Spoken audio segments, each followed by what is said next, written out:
ಓಂ ಶಾಂತಿ. ಇಂದಿನ ದಿನಾಂಕ 15/8/2025. ಪ್ರಾರ್ಥ ಮುರುಳಿ. ಬಾಪ್ತಾದ ಮಧುಬನ. ಮಧುರ ಮಕ್ಕಳೇ, ಬೆಳಗ್ಗೆ ಬೆಳಗ್ಗೆ ಎದ್ದು ಇದೇ ಚಿಂತನೆ ಮಾಡಿ, ನಾನು ಇಷ್ಟು ಚಿಕ್ಕ ಆತ್ಮ ಎಷ್ಟು ದೊಡ್ಡ ಶರೀರವನ್ನು ನಡೆಸುತ್ತಿದ್ದೇನೆ. ನಾನಾತ್ಮದಲ್ಲಿ ಅವಿನಾಶಿ ಪಾತ್ರವು ನಿಗದಿಯಾಗಿದೆ. ಪ್ರಶ್ನೆ: ಶಿವ ತಂದೆಗೆ ಯಾವ ಅಭ್ಯಾಸವಿದೆ, ಯಾವುದಿಲ್ಲ? ಉತ್ತರ: ಆತ್ಮನನ್ನು ಜ್ಞಾನರತ್ನಗಳಿಂದ ಶೃಂಗಾರ ಮಾಡುವ ಅಭ್ಯಾಸವು ಶಿವ ತಂದೆಗಿದೆ. ಆದರೆ ಶಿವ ತಂದೆಯೇ ಶರೀರಕ್ಕೆ ಶೃಂಗಾರ ಮಾಡುವ ಅಭ್ಯಾಸವಿಲ್ಲ. ಏಕೆಂದರೆ ತಂದೆಯು ತಿಳಿಸುತ್ತಾರೆ, ನನಗಂತೂ ನನ್ನದೇ ಆದ ಶರೀರವಿಲ್ಲ. ನಾನು ಬಲೆ ಇವರ ಶರೀರವನ್ನು ಬಾಡಿಗೆಯಾಗಿ ತೆಗೆದುಕೊಳ್ಳುತ್ತೇನೆ. ಆದರೆ ಈ ಶರೀರದ ಶೃಂಗಾರವನ್ನು ಈ ಆತ್ಮವೇ ಬ್ರಹ್ಮ ಮಾಡಿಕೊಳ್ಳುತ್ತದೆ, ನಾನು ಮಾಡುವುದಿಲ್ಲ. ನಾನಂತೂ ಸದಾ ಅಶರೀರಿಯಾಗಿದ್ದೇನೆ. ಗೀತೆ: ಪ್ರಪಂಚವು ಬದಲಾದರೂ ನಾವು ಬದಲಾಗುವುದಿಲ್ಲ.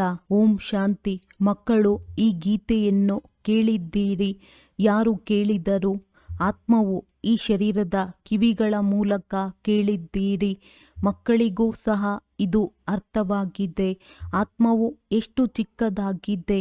ಆ ಆತ್ಮವು ಈ ಶರೀರದಲ್ಲಿ ಇಲ್ಲವೆಂದರೆ ಶರೀರವಂತೂ ಕೆಲಸಕ್ಕೆ ಬರುವುದಿಲ್ಲ. ಎಷ್ಟು ಚಿಕ್ಕ ಆತ್ಮನ ಆಧಾರದ ಮೇಲೆ ಎಷ್ಟು ದೊಡ್ಡ ಶರೀರವೂ ನಡೆಯುತ್ತದೆ. ಪ್ರಪಂಚದಲ್ಲಿ ಇದು ಯಾರಿಗೂ ತಿಳಿದಿಲ್ಲ. ಆತ್ಮವೆಂದರೇನು, ಯಾವುದು ಈ ರಥದಲ್ಲಿ ವಿರಾಜಮಾನವಾಗುತ್ತದೆ. ಅಕಾಲಮೂರ್ತಿ ಆತ್ಮನಿಗೆ ಇದು ಸಿಂಹಾಸನವಾಗಿದೆ. ಮಕ್ಕಳಿಗೂ ಸಹ ಈ ಜ್ಞಾನವೂ ಸಿಗುತ್ತದೆ.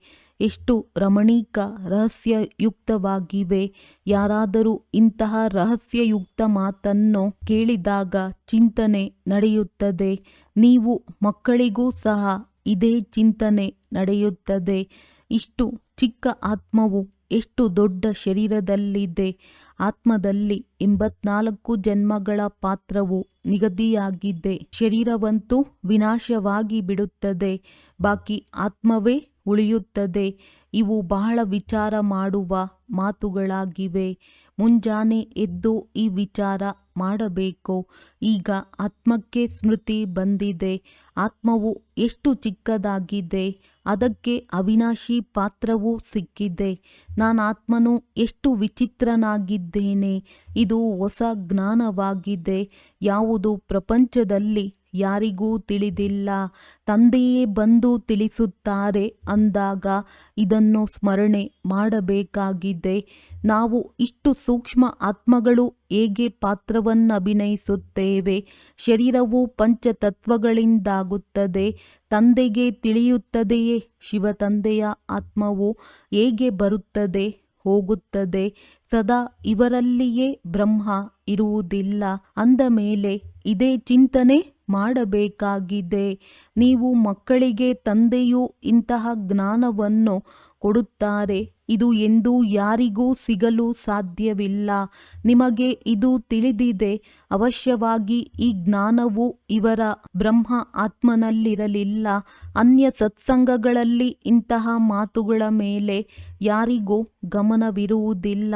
ಆತ್ಮ ಮತ್ತು ಪರಮಾತ್ಮನ ಬಗ್ಗೆ ಅಂಶ ಮಾತ್ರವೂ ಜ್ಞಾನವಿಲ್ಲ. ನಾನಾತ್ಮನು ಶರೀರದ ಮೂಲಕ ಇವರಿಗೆ ಮಂತ್ರವನ್ನು ಕೊಡುತ್ತೇನೆ ಎಂದು ಯಾವುದೇ ಸಾಧು ಸನ್ಯಾಸಿಗಳು ತಿಳಿಯುವುದಿಲ್ಲ. ಆತ್ಮವು ಶರೀರದ ಮೂಲಕ ಶಾಸ್ತ್ರವನ್ನು ಓದುತ್ತದೆ. ಯಾವ ಮನುಷ್ಯನೂ ಸಹ ಆತ್ಮ ಅಭಿಮಾನಿಯಾಗಿಲ್ಲ. ಯಾರಿಗೂ ಆತ್ಮದ ಜ್ಞಾನವಿಲ್ಲ.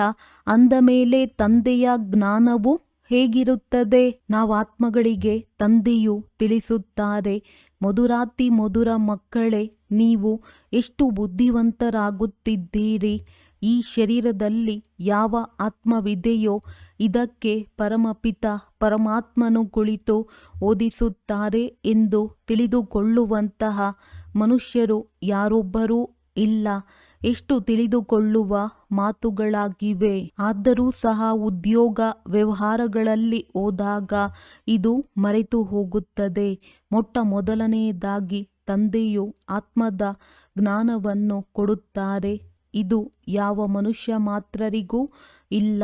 ಆತ್ಮಗಳು ಮತ್ತು ಪರಮಾತ್ಮನು ಬಹಳ ಕಾಲ ಅಗಲಿದ್ದರೆಂದು ಗಾಯನವಿದೆ. ಲೆಕ್ಕವಿದೆಯಲ್ಲವೇ? ನೀವು ಮಕ್ಕಳು ತಿಳಿದುಕೊಂಡಿದ್ದೀರಿ.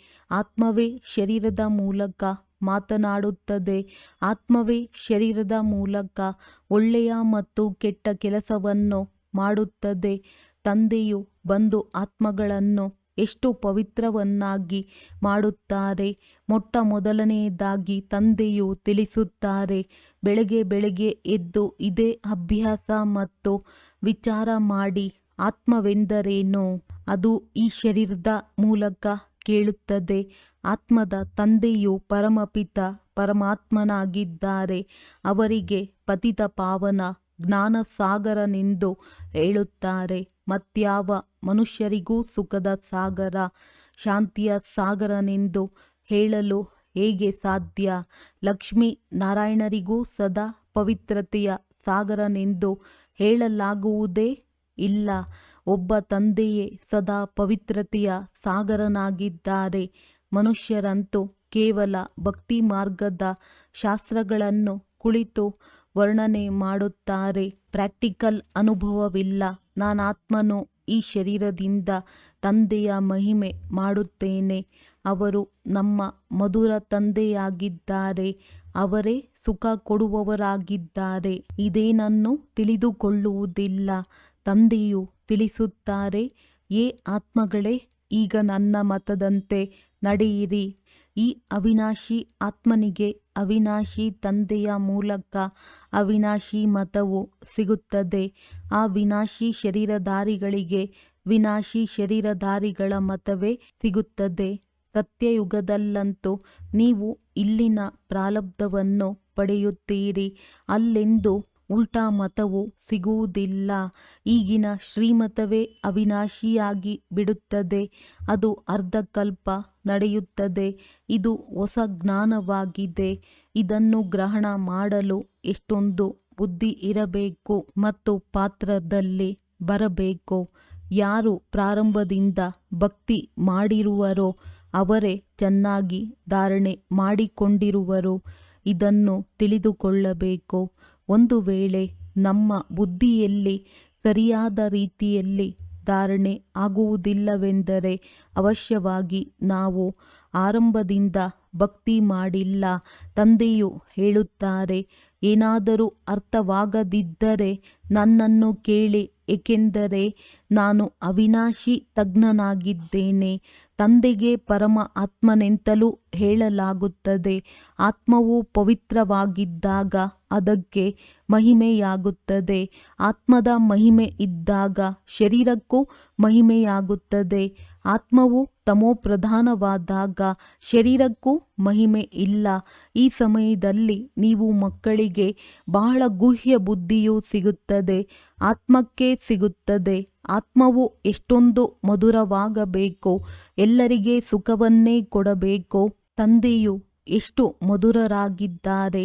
ಆತ್ಮಗಳನ್ನು ಸಹ ಬಹಳ ಮಧುರರನ್ನಾಗಿ ಮಾಡುತ್ತಾರೆ. ಆತ್ಮವು ಯಾವುದೇ ಅಕರ್ತವ್ಯ ಕಾರ್ಯವನ್ನು ಮಾಡದಿರಲಿ. ಈ ಅಭ್ಯಾಸ ಮಾಡಬೇಕಾಗಿದೆ. ಪರಿಶೀಲನೆ ಮಾಡಿಕೊಳ್ಳಿ, ನನ್ನಿಂದ ಯಾವುದೇ ಅಕರ್ತವ್ಯವೂ ಆಗುತ್ತಿಲ್ಲವೇ? ಶಿವತಂದೆಯು ಎಂದಾದರೂ ಅಕರ್ತವ್ಯ ಕಾರ್ಯವನ್ನು ಮಾಡುತ್ತಾರೆಯೇ? ಇಲ್ಲ. ಅವರು ಸರ್ವೋತ್ತಮ ಕಲ್ಯಾಣಕಾರಿ ಕಾರ್ಯವನ್ನು ಮಾಡಲು ಬರುತ್ತಾರೆ. ಎಲ್ಲರಿಗೆ ಸದ್ಗತಿ ನೀಡುತ್ತಾರೆ. ಅಂದಾಗ ತಂದೆಯು ಯಾವ ಕರ್ತವ್ಯ ಮಾಡುವರೋ ಮಕ್ಕಳು ಅದನ್ನೇ ಮಾಡಬೇಕು. ಇದನ್ನೂ ಸಹ ತಿಳಿಸಿದ್ದಾರೆ. ಯಾರು ಆರಂಭದಿಂದ ಹಿಡಿದು ಬಹಳ ಭಕ್ತಿ ಮಾಡುತ್ತಾರೆಯೋ ಅವರಿಗೆ ಈ ಜ್ಞಾನವು ನಿಲ್ಲುವುದು. ಈಗಲೂ ಸಹ ದೇವತೆಗಳಿಗೆ ಅನೇಕ ಭಕ್ತರಿದ್ದಾರೆ. ತಮ್ಮ ತಲೆಯನ್ನು ತೆಗೆದಿಡುವುದಕ್ಕೂ ತಯಾರಿರುತ್ತಾರೆ. ಬಹಳ ಭಕ್ತಿ ಮಾಡುವವರ ಹಿಂದೆ ಕಡಿಮೆ ಭಕ್ತಿ ಮಾಡುವವರು ಅಲೆದಾಡುತ್ತಿರುತ್ತಾರೆ. ಅವರ ಮಹಿಮೆ ಮಾಡುತ್ತಾರೆ. ಅಲ್ಲಂತೂ ಎಲ್ಲವೂ ಸ್ಥೂಲವಾಗಿ ಕಂಡುಬರುತ್ತದೆ. ಆದರೆ ಇಲ್ಲಿ ನೀವು ಗುಪ್ತವಾಗಿದ್ದೀರಿ. ನಿಮ್ಮ ಬುದ್ಧಿಯಲ್ಲಿ ಸೃಷ್ಟಿಯ ಆದಿ ಮಧ್ಯ ಅಂತ್ಯದ ಸಂಪೂರ್ಣ ಜ್ಞಾನವಿದೆ. ಇದೂ ಸಹ ಮಕ್ಕಳಿಗೆ ಅರ್ಥವಾಗಿದೆ. ತಂದೆಯು ನಮಗೆ ಓದಿಸಲು ಬಂದಿದ್ದಾರೆ. ಈಗ ಪುನಃ ನಾವು ಮನೆಗೆ ಹೋಗುತ್ತೇವೆ. ಎಲ್ಲ ಆತ್ಮರು ಎಲ್ಲಿಂದ ಬರುತ್ತಾರೆಯೋ ಅದು ನಮ್ಮ ಮನೆಯಾಗಿದೆ. ಅಲ್ಲಿ ಶರೀರವೇ ಇಲ್ಲವೆಂದರೆ ಶಬ್ದವೆಲ್ಲಿಂದ ಬರಬೇಕು? ಆತ್ಮವಿಲ್ಲದಿದ್ದರೆ ಶರೀರವು ಜಡವಾಗಿ ಬಿಡುತ್ತದೆ. ಮನುಷ್ಯರ ಶರೀರದಲ್ಲಿ ಎಷ್ಟು ಮೋಹವಿರುತ್ತದೆ. ಆತ್ಮವು ಶರೀರದಿಂದ ಹೋಯಿತೆಂದರೆ ಉಳಿಯುವುದು ಪಂಚತತ್ವಗಳು. ಅದರ ಮೇಲೂ ಎಷ್ಟೊಂದು ಪ್ರೀತಿ ಇರುತ್ತದೆ. ಸ್ತ್ರೀಯು ಪತಿಯ ಚಿತೆಯನ್ನು ಏರುವುದಕ್ಕೂ ತಯಾರಾಗಿ ಬಿಡುತ್ತಾಳೆ. ಶರೀರದಲ್ಲಿ ಎಷ್ಟೊಂದು ಮೋಹವಿರುತ್ತದೆ. ನೀವೀಗ ತಿಳಿದುಕೊಂಡಿದ್ದೀರಿ. ಇಡೀ ಪ್ರಪಂಚದಿಂದ ನಷ್ಟ ಮೋಹ ಆಗಬೇಕಾಗಿದೆ. ಈ ಶರೀರವಂತೂ ಸಮಾಪ್ತಿಯಾಗುವುದಿದೆ. ಅಂದ ಮೇಲೆ ಅದರೊಂದಿಗಿನ ಮೋಹವು ಕಳೆಯಬೇಕಲ್ಲವೇ? ಆದರೆ ಬಹಳ ಮೋಹವಿರುತ್ತದೆ. ಬ್ರಾಹ್ಮಣರಿಗೆ ತಿನ್ನಿಸುತ್ತಾರೆ. ಇಂಥವರದ್ದು ಇಂದು ಶ್ರಾದ್ದವೆಂದು ತಿಳಿದುಕೊಳ್ಳುತ್ತಾರಲ್ಲವೇ, ಅವರೇನು ತಿನ್ನುತ್ತಾರೆಯೇ? ನೀವು ಮಕ್ಕಳಂತೂ ಈಗ ಇವೆಲ್ಲ ಮಾತುಗಳಿಂದ ಭಿನ್ನರಾಗಿ ಬಿಡಬೇಕು. ನಾಟಕದಲ್ಲಿ ಪ್ರತಿಯೊಬ್ಬರೂ ತಮ್ಮ ಪಾತ್ರವನ್ನಭಿನಯಿಸುತ್ತಾರೆ. ಈ ಸಮಯದಲ್ಲಿ ನಿಮಗೆ ಜ್ಞಾನವಿದೆ. ನಾವು ನಷ್ಟಮೋಹಿಗಳಾಗಬೇಕಾಗಿದೆ. ಮೋಹಜೀತ ರಾಜನ ಕಥೆಯು ಇದೆಯಲ್ಲವೇ? ಮತ್ಯಾವುದೇ ಮೋಹಜೀತ್ ರಾಜನಂತೂ ಇರುವುದಿಲ್ಲ. ಕೇವಲ ಈ ಕಥೆಗಳನ್ನು ಬರೆದಿದ್ದಾರೆ. ಅಲ್ಲಿ ಅಕಾಲ ಮೃತ್ಯು ಇರುವುದಿಲ್ಲ. ಅಂದಾಗ ಕೇಳುವ ಮಾತು ಇರುವುದಿಲ್ಲ. ಈ ಸಮಯದಲ್ಲಿ ನಿಮ್ಮನ್ನು ಮೋಹಜೀತರನ್ನಾಗಿ ಮಾಡುತ್ತೇನೆ. ಸ್ವರ್ಗದಲ್ಲಿ ಮೋಹಜೀತ್ ರಾಜರಿದ್ದರು. ಯಥಾ ರಾಜ ರಾಣಿ ತಥಾ ಪ್ರಜಾ. ಅದು ನಷ್ಟ ಮೋಹದ ರಾಜಧಾನಿಯಾಗಿದೆ. ರಾವಣ ರಾಜ್ಯದಲ್ಲಿ ಮೋಹವಿರುತ್ತದೆ, ಆದರೆ ಸತ್ಯಯುಗದಲ್ಲಿ ವಿಕಾರವಿರುವುದಿಲ್ಲ. ರಾವಣ ರಾಜ್ಯವೇ ಇಲ್ಲ. ರಾವಣನ ರಾಜಧಾನಿಯು ಹೊರಟು ಹೋಗುತ್ತದೆ. ರಾಮರಾಜ್ಯದಲ್ಲಿ ಏನಿರುತ್ತದೆ ಎಂಬುದೇನೂ ತಿಳಿದಿಲ್ಲ. ಈ ಮಾತುಗಳನ್ನು ತಂದೆಯ ವಿನಃ ಮತ್ಯಾರೂ ತಿಳಿಸಲು ಸಾಧ್ಯವಿಲ್ಲ. ತಂದೆಯು ಈ ಶರೀರದಲ್ಲಿದ್ದರೂ ದೇಹಿ ಅಭಿಮಾನಿಯಾಗಿದ್ದಾರೆ. ಲೋನ್ ಅಥವಾ ಬಾಡಿಗೆಗೆ ಮನೆಯನ್ನು ತೆಗೆದುಕೊಳ್ಳುತ್ತಾರೆಂದರೆ ಅದರಲ್ಲಿಯೂ ಮೋಹವಿರುತ್ತದೆ. ಮನೆಯನ್ನು ಚೆನ್ನಾಗಿ ಫರ್ನಿಷ್ ಮಾಡುತ್ತಾರೆ. ಇವರಿಗಂತೂ ಬ್ರಹ್ಮ ಫರ್ನಿಷ್ ಮಾಡಬೇಕಾಗಿಲ್ಲ, ಏಕೆಂದರೆ ತಂದೆಯು ಅಶರೀರಿಯಲ್ಲವೇ. ಇವರಿಗೆ ಯಾವುದೇ ಶೃಂಗಾರ ಇತ್ಯಾದಿಯನ್ನು ಮಾಡುವ ಅಭ್ಯಾಸವೇ ಇಲ್ಲ. ಇವರಿಗೆ ಅವಿನಾಶಿ ಜ್ಞಾನರತ್ನಗಳಿಂದ ಮಕ್ಕಳಿಗೆ ಶೃಂಗಾರ ಮಾಡುವ ಅಭ್ಯಾಸವಿದೆ. ಸೃಷ್ಟಿಯ ಆದಿ ಮಧ್ಯ ಅಂತ್ಯದ ರಹಸ್ಯವನ್ನು ತಿಳಿಸುತ್ತಾರೆ. ಶರೀರವಂತೂ ಅಪವಿತ್ರವಾಗಿದೆ. ಇದಕ್ಕೆ ಯಾವಾಗ ಇನ್ನೊಂದು ಹೊಸ ಶರೀರವು ಸಿಗುವುದು, ಅದು ಪವಿತ್ರವಾಗಿರುತ್ತದೆ. ಈ ಸಮಯದಲ್ಲಿ ಇದು ಹಳೆಯ ಪ್ರಪಂಚವಾಗಿದೆ. ಅಂದಾಗ ಇದು ಸಮಾಪ್ತಿಯಾಗಬೇಕಾಗಿದೆ. ಪ್ರಪಂಚದಲ್ಲಿ ಇದು ಸಹ ಯಾರಿಗೂ ತಿಳಿದಿಲ್ಲ. ನಿಧಾನವಾಗಿ ಅರ್ಥವಾಗುವುದು. ಹೊಸ ಪ್ರಪಂಚದ ಸ್ಥಾಪನೆ ಮತ್ತು ಹಳೆಯ ಪ್ರಪಂಚದ ವಿನಾಶ ಇದು ತಂದೆಯದ್ದೇ ಕೆಲಸವಾಗಿದೆ. ತಂದೆಯೇ ಬಂದು ಬ್ರಹ್ಮರವರ ಮೂಲಕ ಪ್ರಜೆಗಳನ್ನು ರಚಿಸಿ ಹೊಸ ಪ್ರಪಂಚದ ಸ್ಥಾಪನೆ ಮಾಡಿಸುತ್ತಿದ್ದಾರೆ. ನೀವೀಗ ಹೊಸ ಪ್ರಪಂಚದಲ್ಲಿದ್ದೀರಾ? ಇಲ್ಲ, ಹೊಸ ಪ್ರಪಂಚವು ಸ್ಥಾಪನೆಯಾಗುತ್ತಿದೆ. ಅಂದಾಗ ಬ್ರಾಹ್ಮಣರ ಶಿಕೆಯೂ ಸಹ ಶ್ರೇಷ್ಠವಾಗಿದೆ. ತಂದೆಯು ತಿಳಿಸಿದ್ದಾರೆ. ತಂದೆಯ ಸನ್ಮುಖದಲ್ಲಿ ಬರುತ್ತೀರೆಂದರೆ ಮೊದಲು ಇದನ್ನು ನೆನಪು ಮಾಡಿ. ನಾವು ಈಶ್ವರ ತಂದೆಯ ಸನ್ಮುಖದಲ್ಲಿ ಹೋಗುತ್ತೇವೆ. ಶಿವ ತಂದೆಯು ನಿರಾಕಾರನಾಗಿದ್ದಾರೆ. ಅಂದ ಮೇಲೆ ಅವರ ಸನ್ಮುಖದಲ್ಲಿ ಹೇಗೆ ಹೋಗುವುದು? ಆದ್ದರಿಂದ ಆ ತಂದೆಯನ್ನು ನೆನಪು ಮಾಡಿ ಮತ್ತೆ ಈ ತಂದೆಯ ಸನ್ಮುಖದಲ್ಲಿ ಬರಬೇಕಾಗಿದೆ. ಆ ತಂದೆಯೇ ಈ ರಥದಲ್ಲಿ ಕುಳಿತಿದ್ದಾರೆಂದು ನಿಮಗೆ ತಿಳಿದಿದೆ. ಈ ಶರೀರವಂತೂ ಪತಿತವಾಗಿದೆ. ಶಿವ ತಂದೆಯ ನೆನಪಿನಲ್ಲಿರದೆ ಯಾವುದೇ ಕೆಲಸವನ್ನು ಮಾಡುತ್ತೀರೆಂದರೆ ಪಾಪವಾಗಿ ಬಿಡುತ್ತದೆ. ನಾವು ಶಿವ ತಂದೆಯ ಬಳಿ ಹೋಗುತ್ತೇವೆ ಮತ್ತು ಇನ್ನೊಂದು ಜನ್ಮದಲ್ಲಿ ಬೇರೆ ಸಂಬಂಧಿಗಳು ಸಿಗುತ್ತಾರೆ. ಅಲ್ಲಿ ದೇವತೆಗಳ ಮಡಿಲಲ್ಲಿ ಹೋಗುತ್ತೀರಿ. ಈ ಈಶ್ವರನ ಮಡಿಲು ಒಂದೇ ಬಾರಿ ಸಿಗುತ್ತದೆ. ಬಾಯಿಯಿಂದ ಹೇಳುತ್ತಾರೆ, ಬಾಬಾ ನಾವು ತಮ್ಮವರಾಗಿ ಬಿಟ್ಟೆವು. ಇಂಥವರು ಅನೇಕರಿದ್ದಾರೆ. ಯಾರು ಎಂದು ನೋಡಿಯೂ ಇರುವುದಿಲ್ಲ, ಹೊರಗಡೆ ಇರುತ್ತಾರೆ. ಆದರೆ ಬಾಬಾ ನಾವು ನಿಮ್ಮ ಮಡಿಲಿನ ಮಕ್ಕಳಾಗಿ ಬಿಟ್ಟಿದ್ದೇವೆ ಎಂದು ಬರೆಯುತ್ತಾರೆ. ಏಕೆಂದರೆ ಬುದ್ಧಿಯಲ್ಲಿ ಜ್ಞಾನವಿದೆ. ಆತ್ಮವೇ ಹೇಳುತ್ತದೆ, ನಾವು ಶಿವ ತಂದೆಯ ಮಕ್ಕಳಾಗಿ ಬಿಟ್ಟೆವು. ಇದಕ್ಕೆ ಮೊದಲು ನಾವು ಪತಿತರ ಮಡಿಲಿನಲ್ಲಿದ್ದೆವು. ಭವಿಷ್ಯದಲ್ಲಿ ಪವಿತ್ರ ದೇವತಾ ಮಡಿಲಿನಲ್ಲಿ ಹೋಗುತ್ತೇವೆ. ಈ ಜನ್ಮವು ದುರ್ಲಭವಾಗಿದೆ. ನೀವು ವಜ್ರ ಸಮಾನವಾಗಿ ಇಲ್ಲಿ ಸಂಗಮ ಯುಗದಲ್ಲಿಯೇ ಆಗುತ್ತೀರಿ. ಸಂಗಮ ಯುಗವು ಯಾವುದೇ ಆ ನೀರಿನ ಸಾಗರ ಮತ್ತು ನದಿಗಳಿಗೆ ಹೇಳುವುದಿಲ್ಲ. ರಾತ್ರಿ ದಿನದ ಅಂತರವಿದೆ. ಬ್ರಹ್ಮಪುತ್ರ ನದಿಯು ಎಲ್ಲದಕ್ಕಿಂತ ದೊಡ್ಡ ನದಿಯಾಗಿದೆ. ಯಾವುದು ಸಾಗರದಲ್ಲಿ ಮಿಲನವಾಗುತ್ತದೆ. ನದಿಗಳು ಹೋಗಿ ಸಾಗರದಲ್ಲಿ ಸೇರುತ್ತವೆ. ನೀವು ಸಹ ಸಾಗರನಿಂದ ಹೊರಟಿರುವ ಜ್ಞಾನ ನದಿಗಳಾಗಿದ್ದೀರಿ. ಜ್ಞಾನ ಸಾಗರ ಶಿವ ತಂದೆಯಾಗಿದ್ದಾರೆ. ಎಲ್ಲದಕ್ಕಿಂತ ದೊಡ್ಡ ನದಿ ಬ್ರಹ್ಮಪುತ್ರ ನದಿಯಾಗಿದೆ. ಇವರ ಹೆಸರು ಬ್ರಹ್ಮನೆಂದಾಗಿದೆ. ಸಾಗರನಿಂದ ಇವರ ಎಷ್ಟೊಂದು ಮೇಳವಾಗುತ್ತದೆ. ನದಿಗಳು ಎಲ್ಲಿಂದ ಹೊರಡುತ್ತವೆ ಎಂದು ನಿಮಗೂ ತಿಳಿದಿದೆ. ಸಾಗರನಿಂದಲೇ ಹೊರಬರುತ್ತವೆ. ನಂತರ ಸಾಗರದಲ್ಲಿಯೇ ಸೇರುತ್ತವೆ. ಸಾಗರದಿಂದ ಸಿಹಿ ನೀರನ್ನು ತೆಗೆದುಕೊಳ್ಳುತ್ತೇವೆ. ಸಾಗರನ ಮಕ್ಕಳು ಮತ್ತೆ ಸಾಗರವನ್ನು ಹೋಗಿ ಸೇರುತ್ತೇವೆ. ನೀವು ಸಹ ಜ್ಞಾನ ಸಾಗರನಿಂದ ಹೊರಟಿದ್ದೀರಿ. ಮತ್ತೆ ಎಲ್ಲರೂ ಸಹ ಅಲ್ಲಿಯೇ ಹೋಗುತ್ತೀರಿ. ಇಲ್ಲಿ ತಂದೆಯು ಇರುತ್ತಾರೆ. ಅಲ್ಲಿ ನೀವಾತ್ಮಗಳೂ ಸಹ ಇರುತ್ತೀರಿ. ಜ್ಞಾನಸಾಗರನೇ ಬಂದು ನಿಮ್ಮನ್ನು ಪವಿತ್ರ ಮಧುರರನ್ನಾಗಿ ಮಾಡುತ್ತಾರೆ. ಆತ್ಮವು ಈಗ ಉಪ್ಪಿನ ಸಮಾನ ಆಗಿಬಿಟ್ಟಿದೆ. ಅದನ್ನು ತಂದೆಯು ಮಧುರವನ್ನಾಗಿ ಮಾಡುತ್ತಾರೆ. ಇದರಿಂದ ಪಂಚವಿಕಾರಗಳ ಚೀಚಿ ಉಪ್ಪು ನಿಮ್ಮಿಂದ ಹೊರಟು ಹೋಗುತ್ತದೆ. ಆಗ ನೀವು ತಮೋಪ್ರಧಾನರಿಂದ ಸತೋಪ್ರಧಾನರಾಗಿ ಬಿಡುತ್ತೀರಿ. ಆದ್ದರಿಂದ ತಂದೆಯು ಬಹಳ ಪುರುಷಾರ್ಥ ಮಾಡಿಸುತ್ತಾರೆ. ನೀವು ಸ್ವರ್ಗದಲ್ಲಿದ್ದಾಗ ಎಷ್ಟು ಸತೋಪ್ರಧಾನರಾಗಿದ್ದೀರಿ. ಈಗಂತೂ ಸಂಪೂರ್ಣ ಕೊಳಕಾಗಿ ಬಿಟ್ಟಿದ್ದೀರಿ. ರಾವಣನು ನಿಮ್ಮನ್ನು ಹೇಗೆ ಮಾಡಿಬಿಟ್ಟಿದ್ದಾನೆ. ಇದು ವಜ್ರ ಸಮಾನ ಜನ್ಮವಾಗಿದೆ ಎಂಬುದು ಭಾರತದಲ್ಲಿಯೇ ಗಾಯನವಿದೆ.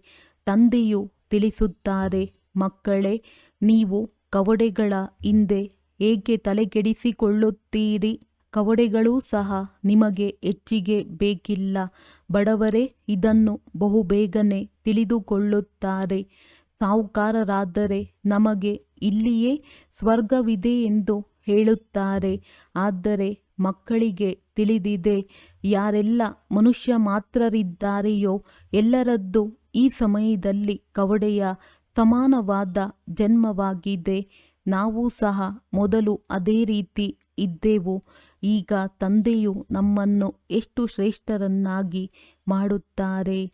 ಲಕ್ಷ್ಯವಂತೂ ಇದೆಯಲ್ಲವೇ, ನಾವು ನರನಿಂದ ನಾರಾಯಣನಾಗುತ್ತೇವೆ. ಭಾರತವು ಈಗ ಕವಡೆಯ ಸಮಾನ ಕಂಗಾಲಾಗಿದ್ದೇವೆಲ್ಲವೇ. ಇದನ್ನು ಭಾರತವಾಸಿಗಳೇ ತಿಳಿದುಕೊಂಡಿಲ್ಲ. ನೀವಿಲ್ಲಿ ಎಷ್ಟು ಸಾಧಾರಣ ಅಬಲೆಯರಿದ್ದೀರಿ. ಯಾರಾದರೂ ಹಿರಿಯ ವ್ಯಕ್ತಿಗಳು ಬಂದರೆ ಅವರಿಗೆ ಇಲ್ಲಿ ಕುಳಿತುಕೊಳ್ಳುವುದಕ್ಕೂ ಇಷ್ಟವಾಗುವುದಿಲ್ಲ. ಎಲ್ಲಿ ದೊಡ್ಡ ದೊಡ್ಡ ಗುರುಗಳು ಸನ್ಯಾಸಿಗಳಿರುತ್ತಾರೆಯೋ ಅಲ್ಲಿಗೆ ಹೋಗಿ ಕುಳಿತುಕೊಳ್ಳುತ್ತಾರೆ. ಆದ್ದರಿಂದ ತಂದೆಯೂ ಸಹ ಹೇಳುತ್ತಾರೆ, ನಾನು ಬಡವರ ಬಂಧುವಾಗಿದ್ದೇನೆ. ಭಗವಂತನು ಬಡವರ ರಕ್ಷಣೆ ಮಾಡುತ್ತಾರೆಂದು ಹೇಳುತ್ತಾರೆ. ನೀವೀಗ ತಿಳಿದುಕೊಂಡಿದ್ದೀರಿ, ನಾವು ಎಷ್ಟೊಂದು ಸಾಹುಕಾರರಾಗಿದ್ದೆವು, ಈಗ ಪುನಃ ಆಗುತ್ತೇವೆ. ತಂದೆಯೂ ಸಹ ಬರೆಯುತ್ತಾರೆ, ಮಕ್ಕಳೇ, ನೀವು ಪದಮಾಪದಂಪತಿಗಳಾಗುತ್ತೀರಿ. ಅಲ್ಲಿ ಯಾವುದೇ ಒಡೆದಾಟಗಳಿರುವುದಿಲ್ಲ. ಇಲ್ಲಿ ನೋಡಿ, ಹಣದ ಹಿಂದೆ ಎಷ್ಟೊಂದು ಒಡೆದಾಟಗಳಿವೆ. ಎಷ್ಟೊಂದು ಲಂಚ ತೆಗೆದುಕೊಳ್ಳುತ್ತಾರೆ. ಹಣವಂತೂ ಮನುಷ್ಯರಿಗೆ ಬೇಕಲ್ಲವೇ. ಆದರೆ ನಿಮ್ಮ ಖಜಾನೆಯನ್ನು ಸಂಪನ್ನ ಮಾಡಿಬಿಡುತ್ತಾರೆ. ಅರ್ಧಕಲ್ಪಕ್ಕಾಗಿ ಎಷ್ಟು ಬೇಕೋ ಅಷ್ಟು ಹಣವನ್ನು ತೆಗೆದುಕೊಳ್ಳಿ. ಆದರೆ ಸಂಪೂರ್ಣ ಪುರುಷಾರ್ಥ ಮಾಡಿ. ಇದರಲ್ಲಿ ನಿರ್ಲಕ್ಷ್ಯ ಮಾಡಬೇಡಿ. ಫಾಲೋ ಫಾದರ್ ಎಂದು ಹೇಳಲಾಗುತ್ತದೆ ಎಲ್ಲವೇ. ನೀವು ತಂದೆಯನ್ನು ಅನುಸರಿಸಿದ್ದೇ ಆದರೆ ಹೋಗಿ ಈ ರೀತಿ ದೇವತೆಗಳಾಗುತ್ತೀರಿ. ನರನಿಂದ ನಾರಾಯಣ, ನಾರಿಯಿಂದ ಲಕ್ಷ್ಮಿ. ಇದು ಬಹಳ ದೊಡ್ಡ ಪರೀಕ್ಷೆಯಾಗಿದೆ. ಇದರಲ್ಲಿ ಸ್ವಲ್ಪವೂ ನಿರ್ಲಕ್ಷ್ಯ ಮಾಡಬಾರದು. ತಂದೆಯು ಶ್ರೀಮತವನ್ನು ಕೊಡುತ್ತಾರೆ ಅಂದ ಮೇಲೆ ಅದರ ಅನುಸಾರವಾಗಿ ನಡೆಯಬೇಕು. ಕಾಯಿದೆ ಕಾನೂನಿನ ಉಲ್ಲಂಘನೆ ಮಾಡಬಾರದು. ಶ್ರೀಮತದಿಂದಲೇ ನೀವು ಶ್ರೇಷ್ಠರಾಗುತ್ತೀರಿ. ಇದು ಬಹಳ ದೊಡ್ಡ ಗುರಿಯಾಗಿದೆ. ತಮ್ಮ ಪ್ರತಿನಿತ್ಯದ ಖಾತೆಯನ್ನಿಡಿ. ಸಂಪಾದನೆಯಾಯಿತೆ ಅಥವಾ ನಷ್ಟವಾಯಿತೆ? ತಂದೆಯನ್ನು ಎಷ್ಟು ನೆನಪು ಮಾಡಿದೆನೋ, ಎಷ್ಟು ಜನರಿಗೆ ಮಾರ್ಗವನ್ನು ತಿಳಿಸಿದೆನೋ. ನೀವು ಮಕ್ಕಳು ಅಂದರಿಗೆ ಊರುಗೋಲಾಗಿದ್ದೀರಲ್ಲವೇ? ನಿಮಗೆ ಈ ಜ್ಞಾನದ ಮೂರನೆಯ ನೇತ್ರವು ಸಿಗುತ್ತದೆ. ಒಳ್ಳೆಯದು. ಮಧುರಾತಿ ಮಧುರ. ಅಗಲಿ ಹೋಗಿ ಮರಳಿ ಸಿಕ್ಕಿರುವ ಮಕ್ಕಳ ಪ್ರತಿ ಮಾತ್ಪಿತಾ ಬಾಪ್ ದಾದಾರವರ ನೆನಪು, ಪ್ರೀತಿ ಹಾಗೂ ಸುಪ್ರಭಾತ. ಆತ್ಮಿಕ ಮಕ್ಕಳಿಗೆ ಆತ್ಮಿಕ ತಂದೆಯ ನಮಸ್ತೆ. ಧಾರಣೆಗಾಗಿ ಮುಖ್ಯ ಸಾರ. ಹೇಗೆ ತಂದೆಯು ಮಧುರರಾಗಿದ್ದಾರೆ ಹಾಗೆಯೇ ಮಧುರರಾಗಿ ಎಲ್ಲರಿಗೆ ಸುಖ ಕೊಡಬೇಕಾಗಿದೆ. ಯಾವುದೇ ಅಕರ್ತವ್ಯ ಕಾರ್ಯವನ್ನು ಮಾಡಬಾರದು. ಸರ್ವಶ್ರೇಷ್ಠ ಕಲ್ಯಾಣದ ಕಾರ್ಯವನ್ನು ಮಾಡಬೇಕು. ಕವಡೆಗಳ ಹಿಂದೆ ತಲೆಕೆಡಿಸಿಕೊಳ್ಳಬಾರದು. ಪುರುಷಾರ್ಥ ಮಾಡಿ ತಮ್ಮ ಜೀವನವನ್ನು ವಜ್ರಸಮಾನ ಮಾಡಿಕೊಳ್ಳಬೇಕಾಗಿದೆ. ಇದರಲ್ಲಿ ನಿರ್ಲಕ್ಷ್ಯ ಮಾಡಬಾರದು. ವರದಾನ: ನಿಶ್ಚಯರೂಪಿ ಕಾಲನ್ನು ಅಚಲವಾಗಿಡುವಂತಹ ಸದಾ ನಿಶ್ಚಯ ಬುದ್ಧಿ, ನಿಶ್ಚಿಂತ ಭವ. ಎಲ್ಲಕ್ಕಿಂತಲೂ ದೊಡ್ಡ ಕಾಯಿಲೆಯಾಗಿದೆ ಚಿಂತೆ. ಇದಕ್ಕೆ ಔಷಧಿ ವೈದ್ಯರ ಬಳಿ ಸಹ ಇಲ್ಲ. ಚಿಂತೆ ಇರುವವರು ಎಷ್ಟು ಪ್ರಾಪ್ತಿಯ ಹಿಂದೆ ಓಡುವರೋ ಅಷ್ಟು ಆ ಪ್ರಾಪ್ತಿ ಮುಂದೆ ಓಡುತ್ತಿರುತ್ತೆ. ಆದ್ದರಿಂದ ನಿಶ್ಚಯದ ಕಾಲು ಸದಾ ಅಚಲವಾಗಿರಬೇಕು. ಸದಾ ಒಂದೇ ಬಲ, ಒಂದೇ ಭರವಸೆ. ಇಲ್ಲಿ ಕಾಲು ಅಚಲವಾಗಿದ್ದಲ್ಲಿ ವಿಜಯ ನಿಶ್ಚಿತವಾಗಿದೆ. ನಿಶ್ಚಿತ ವಿಜಯ ಸದಾ ನಿಶ್ಚಿಂತವಾಗಿದೆ. ಮಾಯೆ ನಿಶ್ಚಯರೂಪಿ ಕಾಲನ್ನು ಅಲುಗಾಡಿಸಲೆಂದೇ ಭಿನ್ನ ಭಿನ್ನ ರೂಪದಲ್ಲಿ ಬರುವುದು. ಆದರೆ ಮಾಯೆ ಅಲುಗಾಡಲಿ, ನಿಮ್ಮ ನಿಶ್ಚಯರೂಪಿ ಕಾಲು ಅಲುಗಾಡದೇ ಇದ್ದರೆ ನಿಶ್ಚಿಂತವಾಗಿರುವ ವರದಾನ ಸಿಕ್ಕಿಬಿಡುವುದು. ಸ್ಲೋಗನ್: ಪ್ರತಿಯೊಬ್ಬರ ವಿಶೇಷತೆಯನ್ನು ನೋಡುತ್ತಾ ಹೋಗಿ, ಆಗ ವಿಶೇಷ ಆತ್ಮ ಆಗಿಬಿಡುವಿರಿ. ಅವ್ಯಕ್ತ ಸೂಚನೆ: ಸಹಜ ಯೋಗಿ ಆಗಬೇಕೆಂದರೆ ಪರಮಾತ್ಮನ ಪ್ರೀತಿಯ ಅನುಭವಿಯಾಗಿರಿ. ನೀವು ಗೋಪಗೋಪಿಯರ ಚರಿತ್ರೆಯ ಗಾಯನವಿದೆ. ತಂದೆಯಿಂದ ಸರ್ವ ಸಂಬಂಧಗಳ ಸುಖ ತೆಗೆದುಕೊಳ್ಳುವುದು ಮತ್ತು ಮಗ್ನರಾಗುವುದು, ಅಥವಾ ಸರ್ವ ಸಂಬಂಧಗಳ ಪ್ರೀತಿಯಲ್ಲಿ ಲವಲೀನರಾಗುವುದು. ಯಾವಾಗ ಯಾರೇ ಅತಿ ಸ್ನೇಹದಿಂದ ಭೇಟಿಯಾದಾಗ ಆ ಸಮಯದಲ್ಲಿ ಸ್ನೇಹದ ಮಿಲನದ ಇದೇ ಶಬ್ದವಿರುತ್ತದೆ. ಒಬ್ಬರಿನ್ನೊಬ್ಬರಲ್ಲಿ ಸಮಾವೇಶವಾಗಿ ಬಿಟ್ಟರು ಅಥವಾ ಇಬ್ಬರೂ ಸೇರಿ ಒಂದಾಗಿ ಬಿಟ್ಟರು, ತಂದೆಯ ಸ್ನೇಹದಲ್ಲಿ ಸಮಾವೇಶವಾಗಿ ಬಿಟ್ಟರು, ಅರ್ಥಾತ್ ತಂದೆಯ ಸ್ವರೂಪರಾದರು. ಒಳ್ಳೆಯದು. ಓಂ ಶಾಂತಿ.